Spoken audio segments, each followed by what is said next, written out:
FSN Radio. It's all about what's next. Go to financialsurvivalnetwork.com and sign up for your free weekly newsletter. You'll also get 3 free reports. The Financial Survival Network. It's all about what's next. Welcome, and you are listening to the Financial Survival Network. I'm Kerry Lutz. Today is December 5th, 2018. My goodness gracious, 26 days left to the end of, I don't know how to describe this year, but a different year. Let's just put it that way. It was different. Well, how different was it? That's your question. And first, before we get started, as always, we encourage you to participate in the show. We love hearing from you. Hey, when I'm at an undisclosed coffee shop in Palm Beach County, Florida, I kick back, I read your emails first thing in the morning. Email address is kl@kerrylutz.com. So, question is, we saw an 800-point decline in the stock market yesterday due to the tariff man? Well, I don't think so. I mean, one tweet does not a market make, but the person you're about to hear from, you can find her at GameChangerStocks.com. Her name is Hillary Kramer. She harkens from my former home state of the People's Republic of New York. Hillary, welcome to the show. Thank you, Carrie. Pleasure to be here. Hey, so the market. I mean, look, if markets start reacting to one tweet, we're doomed, aren't we? Well, the market is very nervous.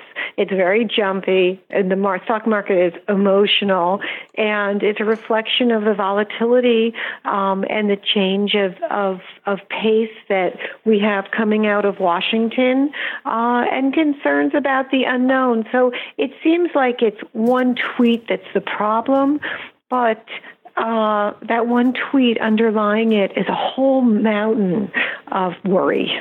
So it's a symptom of the problem. I mean, when you first started describing it as being nervous and jumpy, what popped into my head was my old border collie who, you know, the second anybody approached the property, started yapping and going crazy. I mean, this market, markets always are driven first and foremost by emotions, not necessarily by earnings reports and facts. It's how the collective emotional consciousness of what used to be the street, but really isn't the street anymore. There's millions of people sitting in trading rooms or in their offices, how they react. So the market's so complex now. You don't know what's going to cause harm or what's going to make it go up. So Carrie, to me, there's something that's vital that everyone realizes, you know, sort of investment 101 MBA school, which is that as soon as rates rise, it changes the formula that investment analysts, financial analysts, those CFAs use to determine the value of a company and therefore the value of a stock price. So the higher the interest rate, the valuation of those companies starts to go down. So there's this fundamental drive that was bringing the market down, but I myself am a macro investor. I really believe in the value of investing based on kind of swaths of movements that are taking place, changing trends, changing opinion, tariffs, taxes, generational shifts, political upheaval. All of those factors impact what happens in the stock market. And so all of a sudden, you have this, it's like the perfect storm. Remember that movie? Mm-hmm. You know, you had everything that went wrong at once. So I brought up these fundamentals in the market in terms of rates rising, right? We had this, what we call hawkish terminology 3 months back from Fed Chairman Powell saying that he needed to put the brakes on this racing ahead, you know, kind of overheated stock market and economy. And inflation that was rising. And so you have this valuation issue for all those that base their investment on valuation. Then you have those that are macro investors scared to death about tariffs and about having a trade war with China and messing with China. And, you know, I'll tell you, we can stand our ground now, or we can have a slow death down the road. And both are bad solutions. There's no good answer to it. I don't want to sit here and say that's the best way to go is digging our heels in the sand, but at the same time, do we allow China to flood our market with goods to prevent us from selling there, but they're selling into us?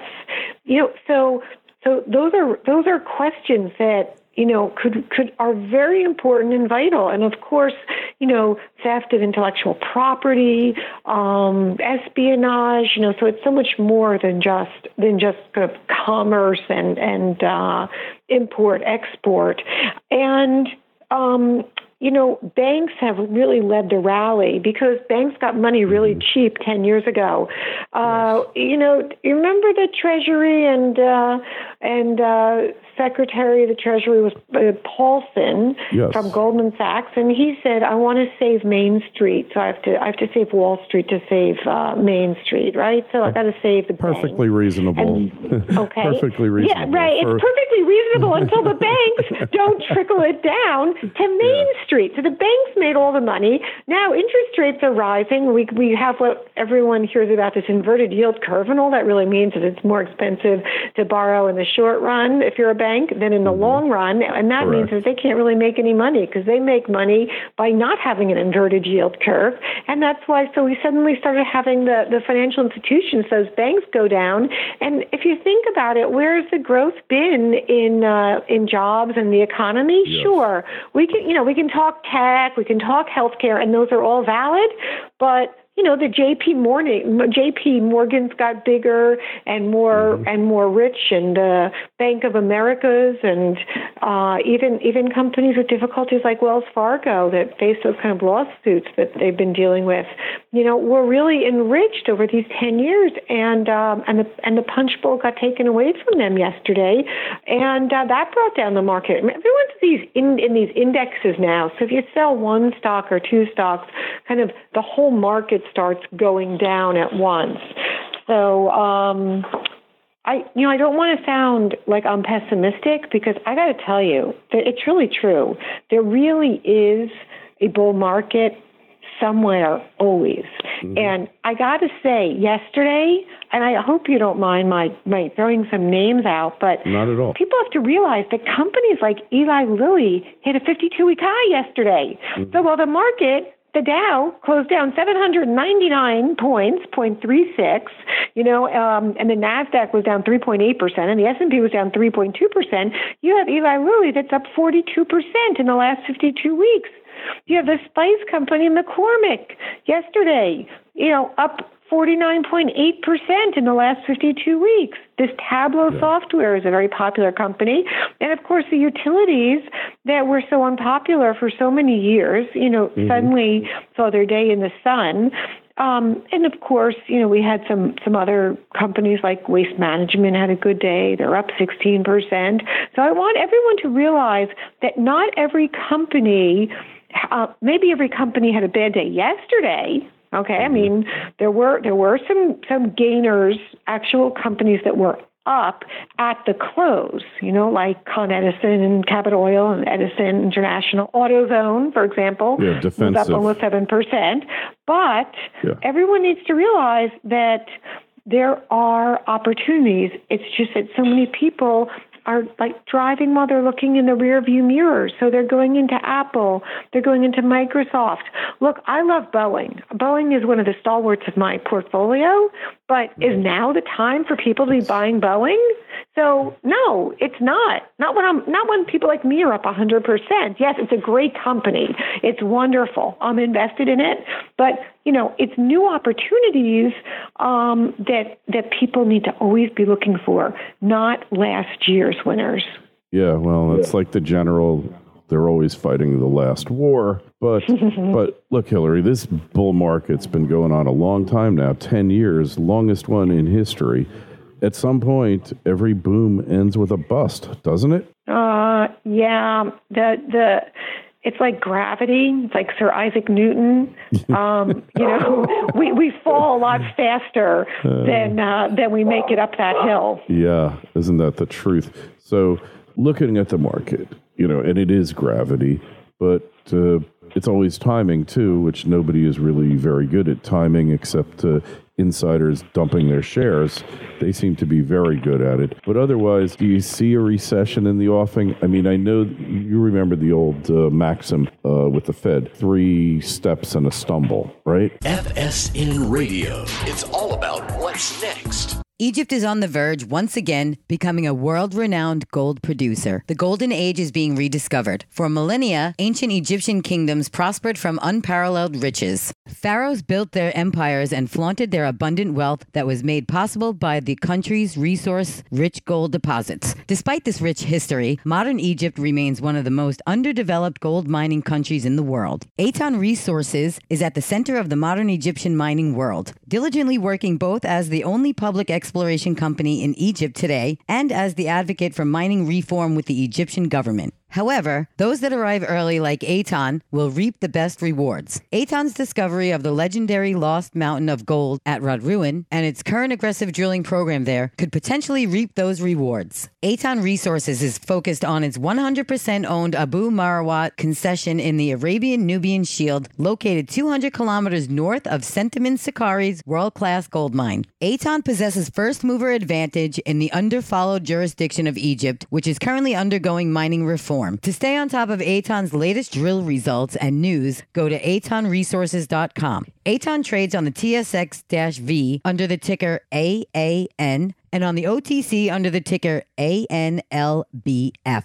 The Financial Survival Network. It's all about what's next. Right. So we've had a lot of steps here, but rates were so I think that was from the Greenspan days. Yeah.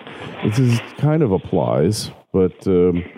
the market just keeps rolling along here, with the seemingly oblivious to all news, both, any negative news and any, stocks climb on a wall of worry. Well, hey, we've got we don't need a border wall. We got the wall of worry there on Wall Street, right? That's right. And people are climbing that wall of worry.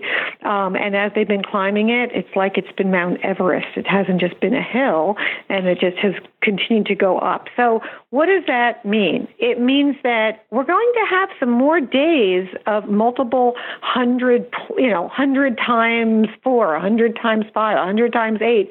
We're going to have a few more days of some major drops. And I think that investors need to realize that you hear about these algorithmic traders, you hear about technical traders, and the problem today is that the game changes every single day as technology keeps going to Wall Street. So everyone should expect that as we go down, we're going to go down pretty harshly and pretty hard, but we can have a really nice bounce, even with my Sir Isaac Newton comment about how we go down faster than we go up. Mm-hmm. But we do have the opportunity to kind of bounce right back up. But that doesn't mean that everything is good.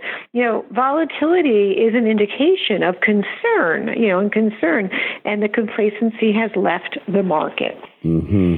Yeah, which, so interesting. So, what do you do here? Because especially if you haven't gotten a lot of upside and now you like to get into the market, but you're worried that it's all going to be downside. What is Joe Sixpack supposed to do here, Hillary? Well, if you have investments, this isn't the time to be dumping your stocks, right? If you're invested in Goldman Sachs at $250, you don't want to be selling these companies, down 70 points. Stay the course, stay in the good, solid, fundamentally sound companies that have a dividend yield, have consistency, and are, best of breed shouldn't be taken lightly. You also have to be very mindful and accept the fact that Wall Street isn't as smart as it used to be because of all the technical traders and because so many of the seasoned professionals are gone. So always try to read between the lines. So if you hear of a tech company, if you hear AMD or Cirrus Logic, or if you hear, let's say you hear a chip company say, hey, our biggest client isn't going to be ordering as much from us anymore, so we're going to be changing our expectations and our estimates and guidance for the next year. You got to read between the lines. Who's their biggest client? Apple. So you have to do your own homework. You have to also look around and say to yourself, what's really happening out there?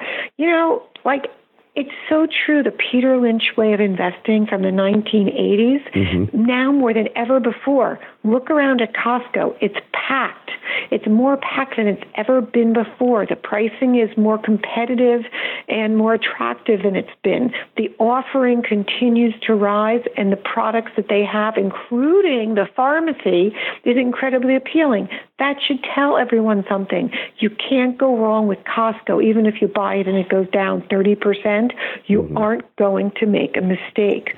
If you absolutely love the service you get at J.P. Morgan and you think that bank, Chase, is the best, ultimately it's going to follow through in the earnings. Buy some shares of that company. Also, talk to people. Listen to what people say. Ask questions. Ask questions of everyone. Find out, like is Republic Services, waste management, talk to your sanitation guy, talk to your neighbor, talk to your friend, ask the clerk at the cashier, at ShopRite, at whatever it might be, Piggly Wiggly. Say, hey, what's going on? What do you see happening? What's selling? What's not? You're going to very quickly hear, hey, people aren't buying, Betty Crocker anymore. They seem to all want, organic organic foods and almond milk and soy milk. And so those are all messages. Do your own homework. Hey, and that's such a great point, because I don't go to the mall much anymore. It just doesn't seem like a cool thing to do. But when I go, it's usually to an Apple store. In any mall in the country you go to, Hillary, Apple stores are packed. I don't know what they're giving away. I don't know if everything has broken that they sold at once and everybody's there. I was just wondering if that's really what it is. Everyone waiting online to get their chance with the Genius Bar, and those geeks kind of just playing around with the products. It is. It's hard to know. But it appears there are some bona fide purchasers that are actually there. So all the bad press Apple gets, it's basically Apple is buying a futures contract on iPhones. But nonetheless, the place is still packed, and I don't see any let up. The other place, and it's so great because, it's Back to the Future, Peter Lynch, and the other place that I see constantly packed, and I got to admit I'm a little addicted to going in there because I moved to a new home recently, is Home Goods. Home Goods, TJ Maxx, right? I think it's TJ Maxx. It's incredible, right? TJ Maxx. Yeah, okay, can I give you a little interesting? I got to give you an interesting story about TJ Maxx.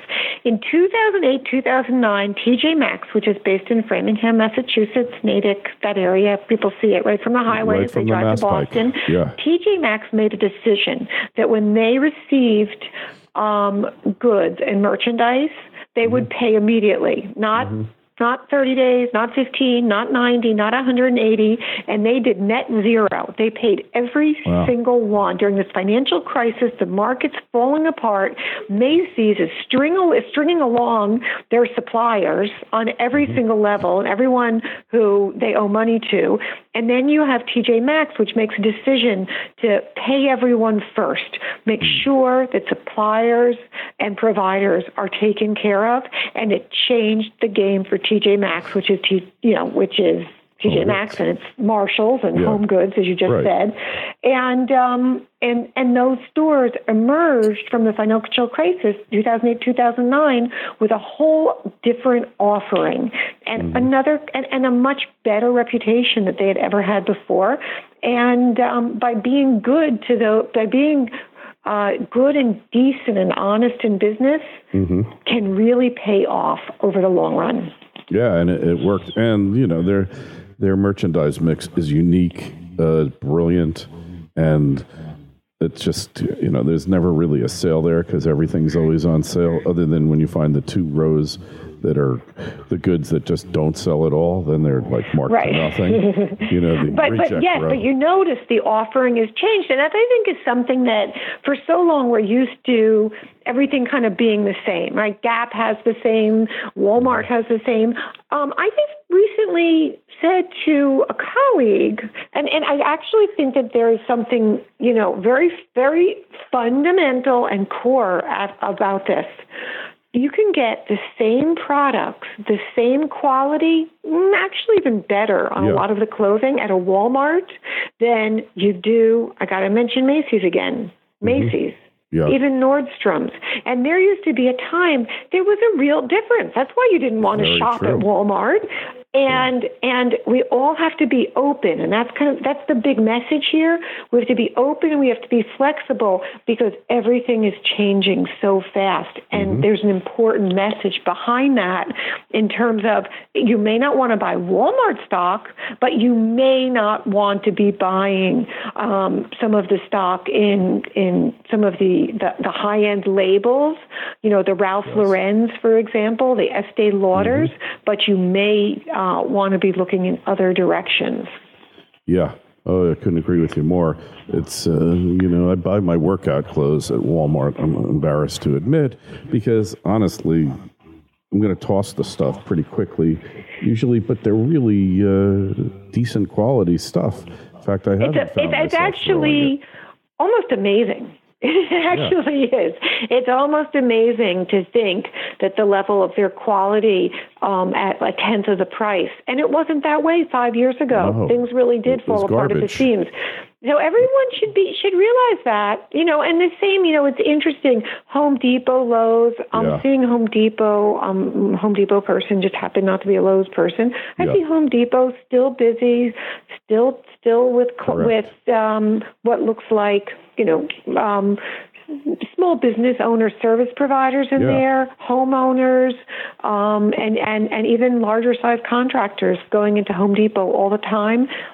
Home Depot's here to stay. Some of the hardware stores that have hung around for the few decades that Home Depot's been growing, they may go out, and Home Depot could gain even more strength. And look, living in New York City, I want you to know that you walk on the streets of New York, even some of the areas that are incredibly highly trafficked, and places are closing down. So Monday evening, I left my office real quick, went to the corner, because I'm on 40th and Madison, went to 39th and Madison to Walgreens to buy actually a few snacks because I was going to have a very late night in the office, finishing my newsletters. And what did I find? It said, Walgreens said, we're closing at 5. And this is a 2-story Walgreens, massive, on Madison Avenue in Midtown. Sure. So I walked in, and it was kind of empty. So I joked around and said, "Hey, are you guys closing forever at 5 o'clock?" Yeah. I just thought that they were, redoing inventory, and I couldn't believe it. What did I hear? The cashier turned and said, "Yes, in 45 minutes we're closing forever." Oh my God! Forever. So they lost their 5 o'clock. So this Walgreens, what does that tell you? Where people are going for their prescriptions? They're going direct. Online. They're getting it in the mail. The mail order has become commonplace. The Walgreens have been cut out. Now, all of that being said, I did notice that Walgreens Boots did hit a 52-week high yesterday. Yeah. But I don't know if that can stay. If Walgreens is going out, and everyone I know is buying their prescriptions either through the mail or through Costco or at Walmart, that is a very important indicator, right? That's another flag that everyone should watch for. And the fact that medications are so varied. I have people telling me, gosh, what's going on? It's $10 here for a month's supply of my blood pressure medication, and it's $37 at another place. It's madness. So all of that has to work itself out, and we're going to see, more stores and more retailers go out of business. even if retailers are doing okay, rents are so high because commercial real estate builders, multifamily and builders of malls and office buildings, they built at a very, and everything was expensive. They paid a lot for the land. They paid a lot for the construction. They think that they're going to get a lot back and out of it, but no one can really keep up with those rents. It's just impossible. Everything is Amazon. It's interesting. Walk into any apartment building in New York and you'll see that there are construction people building shelves, adding rooms so that when packages arrive in lobbies of buildings, there's a place to put them all. That's become the primary preoccupation of doormen in buildings around the country, is sorting out and giving tenants and residents their Amazon packages, which is why they've come up with this whole digital locker system. So it just gets thrown into the locker, and then you get a combination, so you don't have to bother the doorman because he's busy sorting packages, and the criminals are breaking into your building to go rip off apartments. It's this is true. This is absolutely true. And the doorman union very rarely goes on strike. They have great integrity, and I have such love and respect for them. But they're going to have to go on strike because they need more money with all the responsibilities they have, and because everyone's going to go back and lean on them as the locker system becomes more and more difficult to work, as you're saying. They're postal clerks now. That's their primary preoccupation is postal clerks, because they're putting all the stuff away. And it's crazy. I just and I don't live in a place with a doorman. I just use a UPS store. Another thing that they are packed. All of their mailboxes are maxed out. You can't get them. They're charging like outrageous fees for these mailboxes, Hillary. So that's another sector of the economy that looks pretty darn good, doesn't it? Oh, isn't that interesting? Yes, indeed, it is. And it also tells you that, to look at that whole supply chain. Now, it was so fascinating. The transports had such an awful day on Tuesday. The transportation stocks, it was just a total disaster across the board. Federal Express at one point, I saw it down 7%. I'd have to check and see where it closed. But, that whole chain of delivery all the way to the mailbox places, to the ship it, store it, receipt it, that's telling us something. And maybe Federal Express had a bad day and there was concern that the economy would slow down, but that doesn't mean it's going to slow down for Federal Express. Yeah, and UPS and the rest of them. I'm telling you, like the a walk through the mall. Well, malls are kind of passé, but a walk maybe across Main Street to see what stores are really prospering and what's really happening. So, future here, we should be prepared for a major correction at any moment. Is that? We should be prepared. We should be prepared for that Dow, which is, barely hovering above 25,000, and the S&P that's at 2,700. Pat, like on the line, on the dot. We should expect some more weakness because we had some breakdowns in the 200-day moving average of the indexes, and so we are going to have some more bad days and more bad times, but those who realize the big picture and know that we came out of 2008, 2009, with incredible wealth creation and with a new game. We came out of the internet bust. It wasn't just internet. It was, it was a lot more. It was green tech went down. We came out of 2000, even stronger, right? 2005, 6, what kind of money people made going into 2008. We always come back. 1987. I am 54 years old, and I grew up, and all I knew was no one had any money. That bull market started in 1982 when I graduated high school, but the memories of youth and childhood and growing up, year after year after year, a bear market, the market going down, down, down, businesses going out, real estate being cheap.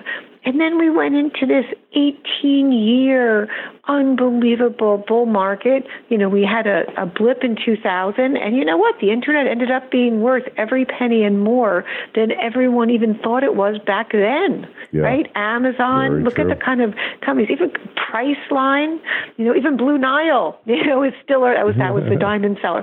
You still have many of these companies around today, if not the biggest companies in the world. So everyone should take heart and realize, it's big picture, it's long term. There's a lot of noise that's taking place. The country wants to be united. Why is today a day of mourning? Why is the stock market closed? It's closed today. George Bush represents to everyone from the far left to the far right, from CNN to Fox News to MSNBC to Newsmax. He represents honesty, goodness, loyalty, and I think there's a very important message to everyone. I just wish that he could see, maybe he can see from heaven, that people do respect him, and that he's finally getting the respect that he deserves, not just for being president, but a lifetime of service, what he represents as an American. So it shows you that we are all searching, and we do want to grasp, and we want leadership. And maybe President Trump, there's nothing we can do. He's in office. Even Republicans, I know, don't, have real issues with him. But, we have to rally around the president. We have to rally around Washington and being an American. And we have to be supportive, because the divisive kind of schisms that have been created are only creating negativity. And when I say negativity, I don't mean it in that kind of like psychological, kind of 1960s Woodstock sense. I really mean there's negativity, and we have some real challenges in this country, and we have to be prepared for anything at any time.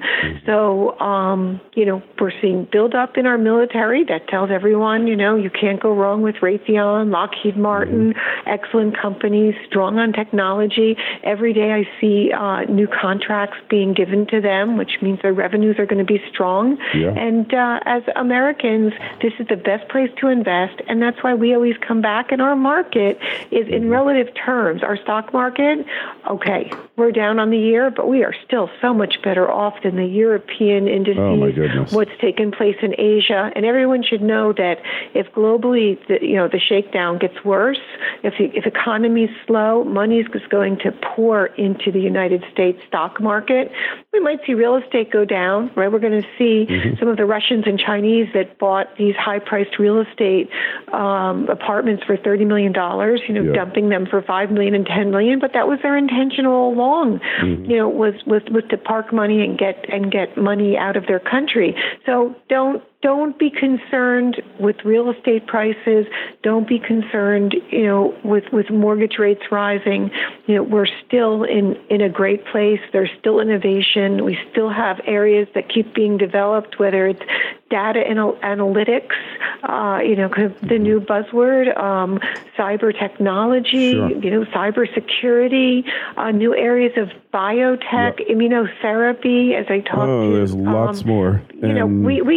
We have opportunities, and everyone should realize and keep investing. Absolutely, and we got to wrap it up. So I know that we find you at GameChangerStocks.com. Where else, and how do we connect with you? Or Hillary Kramer. If you just put Hillary Kramer in Google, it takes you right to my investment newsletters. And excellent. I have, and I've been around a long time with a lot of investment advice. And you can follow me and sign up and get information. And it was a pleasure speaking today and having the opportunity to share some ideas. Likewise, it was great. Hey, and interested in anything Hillary has to say, just send us an email, kl@carrielutz.com. We'll forward it off to her. Our Twitter feed's @CarrieLutz, and our Facebook page is Financial Survival Network. And Hillary, it's been great to have you on. We'll look forward to speaking with you again in the future. Oh, and the same here. All the best with good investing and good health, and Happy New Year. FSN Radio. It's all about what's next. Go to financialsurvivalnetwork.com and sign up for your free weekly newsletter. You'll also get 3 free reports. The Financial Survival Network. It's all about what's next.